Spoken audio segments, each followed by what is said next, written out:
આપણા સમાજને ગૌરવ લેવા જેવી વાત છે મિત્રો। આનાથી સમાજને આર્થિક ખૂબ ફાયદો થયો છે। આપણે ઘણું બધું હજુ બીજા સમાજ પાસેથી શીખવાનું છે। આપણે ધ્યાન દોરતા હું આનંદ અનુભવું છું કે આપણા મત વિસ્તારમાં આ રામપરા સમૂહ લગ્ન થાય છે, આહિર સમાજના કોવાયા થાય છે, ભેરાઈ થાય છે, દરેક ગામડાઓમાં સમૂહ લગ્ન આહિર સમાજના પણ થાય છે। બાપુ પણ મને કઈક નવું જાણવા મળ્યું।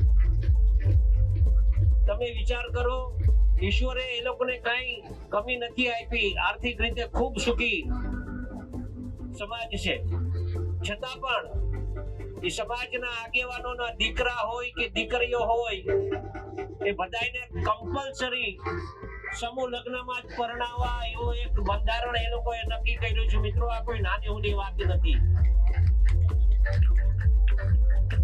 તમારે એમાં પછી એક વર્ષ સમજો ભેરાઈમાં સમૂહ લગ્ન છે તો બીજા વર્ષે ગેપ આપવાનો અને ત્રીજા વર્ષે પાછો સમૂહ એટલે એક વર્ષે ગેપ આપવાનો। અને જ્યારે ગેપ આપીએ ને ત્યારે કદાચ કોઈને ક્યાંય લગ્ન હોય તો એક પણ લગ્ન કરવાના નહીં, બીજા વર્ષે સમૂહ લગ્નમાં જ કરવાના।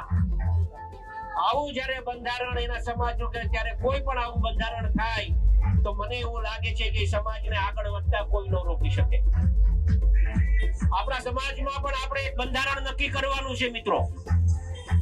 ગામો ગામ આપ સૌ યુવાનોને મારી ખાસ વિનંતી છે કે આપ આપના ગામમાં કમિટી બનાવો અને એ કમિટી બનાવીને આપણા સમાજનું, આપણા ગામનું બંધારણ નક્કી થાય અને એ બંધારણમાં આપણે એવા નિયમો બનાવીએ કે આપણા સમાજને આર્થિક રીતે આગળ આવે એવા બંધારણો બનાવવા જોઈએ, જેના કારણે આપણો સમાજ અને આપણા સમાજમાં સૌથી મોટી કઈક ખોટ હોય, આપણે કઈક ખાટલે ખોટ હોય તો આર્થિક રીતે આપણો સમાજ ખૂબ પાછળ છે મિત્રો।